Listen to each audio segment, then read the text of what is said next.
دن اللہ کریم اس کا بہت آسان طریقے سے حساب لے گا اور اپنی رحمت سے اسے جنت میں داخل فرما دے گا۔ اب مجھے بتائیں کہ اگر یہ 2 انعام ملنے والے ہوں تو وہ 3 کام آپ کر لیں گے؟ میں ناظرین آپ سے بات کر رہا ہوں، میں آپ کو کام نہیں بتا رہا، ویسے ہی بلینک سودا کر لیتے ہیں۔ تو ایک مسلمان کے لیے اس سے بڑی کیا بات ہوگی کہ حساب آسان سے ہو جائے اور جنت میں داخلہ بھی مل جائے۔ اب وہ 3 کام تھوڑے سے مشکل ضرور ہے، مگر ہیبٹ میں لائیں تو کوشش کرے ہو سکتے ہیں۔ آقا فرماتے جو تم سے تعلق توڑے اس سے جوڑو، اللہ جو ظلم کرے اسے معاف کر دو، جو محروم کرے اسے عطا کرو۔ اللہ یہ 3 عادتیں پلیز اپنے اندر اپنا لیجئے۔ ہے تھوڑا ٹائم لگے گا عادت بنانے میں کہ یار اس نے مجھے نہیں دیا میں کیوں دوں، اس نے جناب ظلم کیا تو میں کیوں اس کو معاف کر دوں۔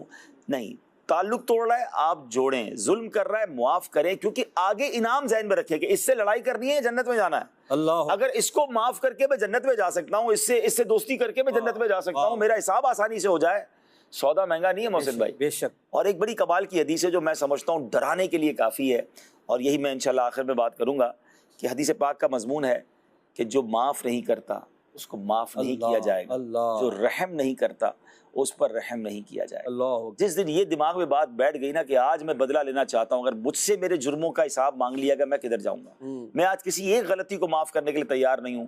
لوگ ملازمین کو، اپنے غریب مسلمانوں کو، اپنے رشتہ داروں کو، ایون اپنی زوجہ کو رگڑ دیتے ہیں نا، کہتے ہیں یہ کیا کر سکتی ہے، یا یہ ملازم کیا کر لے گا۔ اللہ یاد رکھیے وہ کر کچھ نہیں سکتا مگر اللہ کی بارگاہ میں فریاد تو کر سکتا ہے، اور جب مظلوم اللہ کی بارگاہ میں فریاد کرتا ہے نا تو پھر ظالم بچتا نہیں ہے، سب کچھ تباہ ہو جاتا ہے۔ تو یہ ماہ رمضان تو ماہ مساوات بھی ہے، یہ ماہ معافی بھی ہے، یہ ماہ صبر بھی ہے۔ تو معاف کیجئے، صبر کیجئے، محبت تقسیم کیجئے، اور معافی مانگنے والے بھی بن جائیے۔ ہم بعض اوقات یہ تو سوچ رہے کہ میں نے فلاں کو معاف کر دیا، جو میں نے ستایا وہ معافی مانگی کہ نہیں؟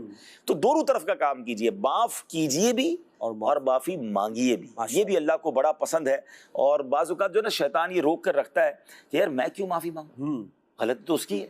اب یہ میاں بیوی میں پتہ کیا پرابلم ہوتا ہے، سالوں سے دور بیٹھے ہیں، ہو سکتا ہے چلے آج بھی مجھے کوئی ایسے سن رہے ہوں کہ وہ میکے میں بیٹھی ہے اور وہ گھر پہ بیٹھا ہے، وہ کہتا ہے وہ معافی مانگ لے تو میں لے آؤں گا، ایک گھر میں رہتے ہوئے بھی دور ہے، ٹھیک ہے، اچھا وہ معافی مانگے، غلطی اس کی ہے۔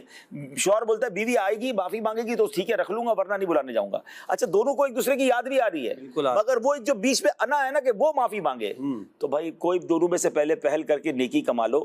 ہماری میمنی زبان میں ایک بڑا پیارا جملہ ہے، جو نمیوں وہ اللہ کے گمیوں، جو جھک گیا وہ اللہ کو پسند ہے۔ آپ معافی مانگ لیں، اللہ آپ اس پہ ثواب کما لیں اور رشتہ داری جوڑ لیں۔ بھائی بھائی بات نہیں کر رہے، خالہ ماموں چاچا پتہ نہیں کون کون آپس میں رشتے کاٹ کے بیٹھے ہیں ایک دوسرے سے، رمضان کے مہینے میں بھی دشمنیاں ہیں۔ اچھا ایسے بچپن کے دوست ہیں، کسی بات پہ لڑائی ہو گئی ہے، اب وہ ایک دوسرے کو یاد تو کر رہے ہیں مگر کہتے نہیں وہ معافی تو وہ مانگے۔ ارے بھائی آپ مانگ لو یار، ختم کرو یار، یہ محبتوں کا مہینہ ہے۔ تو آگے بڑھ کے رشتہ داری، آپ دیکھیں رشتہ داری کاٹنا یہ کس قدر، مسلمانوں سے قطع تعلق کرنا یہ کس قدر بڑے گناہ ہیں۔ اس میں بھی شب برات میں بھی لاکھوں کروڑوں کی بخشش کی باتیں ہوئیں، مگر جن چند بد نصیبوں کے نام بار بار ذکر ہوتے ہیں کہ یہ